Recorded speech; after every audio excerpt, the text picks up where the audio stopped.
Today's talk is about caring.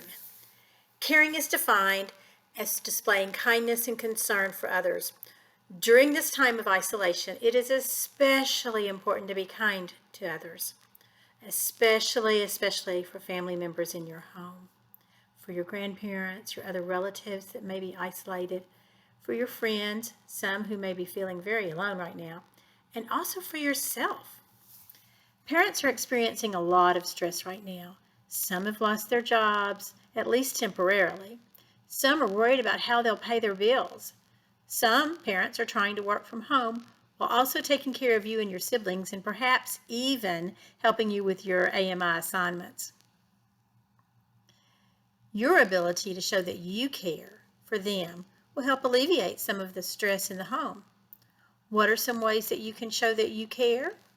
Well, some suggestions are taking care of younger siblings while your parents are working, taking turns willingly if your access to your electronic devices has to be shared, because some of you have brothers and sisters that are also completing AMI assignments.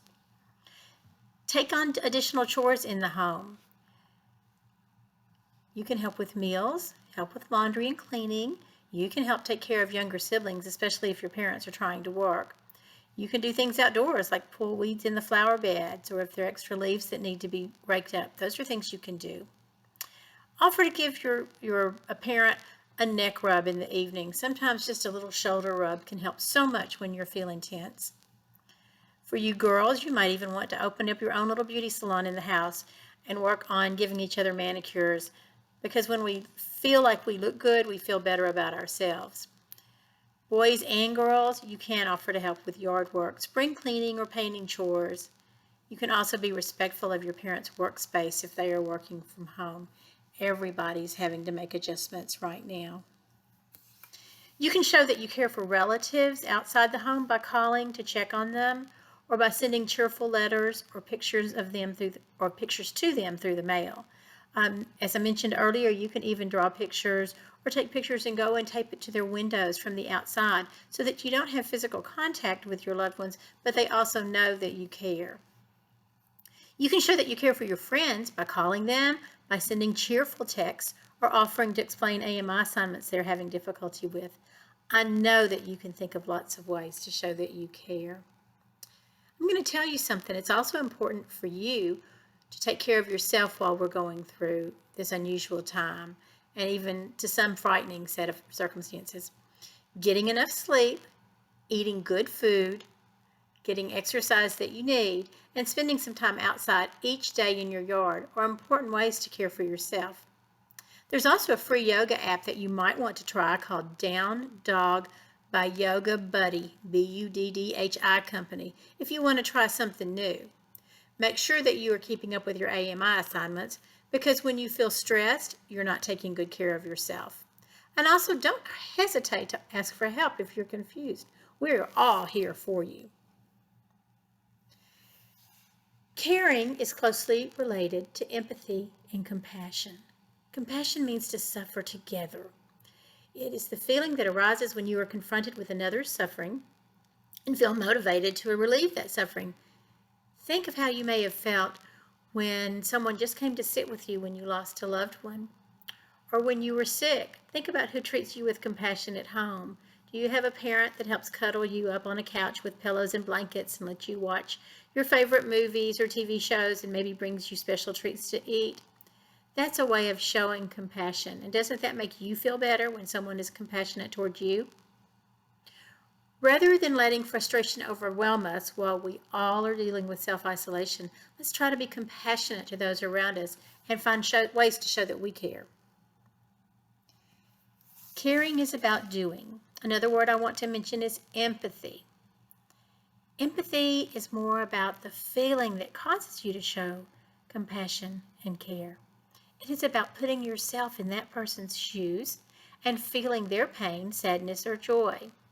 When you have empathy for others, it's easier for you to put yourself in a caring state of mind.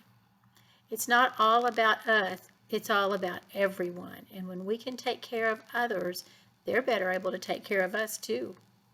When you have empathy, you are able to find ways to put yourself in that person's shoes and do things that you would want to have done for yourself if you were in that situation. There are actually a number of good books that provide examples of empathy, and I'd like to encourage you to read one of them. Getting caught up in a good book when you can't go out is an excellent, excellent way to spend time. Some of the ones that I've looked up are The One and Only Ivan, and if you have younger siblings, middle schoolers, they should have this book in the house. Another book is Inside Out and Back Again. Another is Paperboy, The Boy on the Wooden Box, Where the Red Fern Grows, a classic middle school book, as is Bridge to Terabithia.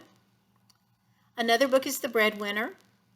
Another is Moon Over Manifest. One of my favorites is My Side of the Mountain. And another is Charlotte's Web. Some of these can be downloaded on a Kindle app that you can read on an iPad, a Kindle, or a phone. Others may be available through the public library for free. Miss Williams has assured me that you all have cards to give you access to check out books. I mentioned that My Side of the Mountain is one of my favorite books. It's about a boy who decides that he just doesn't like living in a big city and he can just take care of himself, thank you. Clearly written a long time ago, even before I was a child. His parents let him venture off into the Catskill Mountains in New York and live all by himself. He manages to hollow out a tree to create shelter. He learns to fend for himself for gathering nuts, berries, and food. He even trains a falcon and eventually learns that even though he can take care of himself all by himself, companionship is very important for survival. Alfred Adler, he was a psychotherapist that I studied when I was in graduate school, said that empathy is seeing with the eyes of another, listening with the ears of another, and feeling with the heart of another. John Steinbeck, a famous author, you should look him up too, he wrote some great books, once said, "You can only understand people if you feel them in yourself." A third person that I'd like to quote was Sister or Mother Teresa. She was a nun who worked with the poorest of the poor in India for most of her life and certainly until her death. And what she said, if we judge or if you judge people, you have no time to love them. When we care about people, we don't judge them. We look for ways to take care of them. We empathize with them. We show compassion. We care about their feelings. During this time of close confinement with family members, why not work on showing those you live with, the most important people in your lives, that you care for them, that you have compassion for what they are going through, and that you can empathize because you too are feeling shut off from friends, school, and your social life. Please remember that your teachers, administrators, and I are all here for you. Most of us are keeping office hours from 8 a.m. to 3 p.m., which means that you can reach us by email during any of those hours. Please don't hesitate to contact one of us if you have questions or a concern or need help in any way. We are here for you, even if we can't be on campus together. Have a great day. Let me know if you need me. Go Eagles.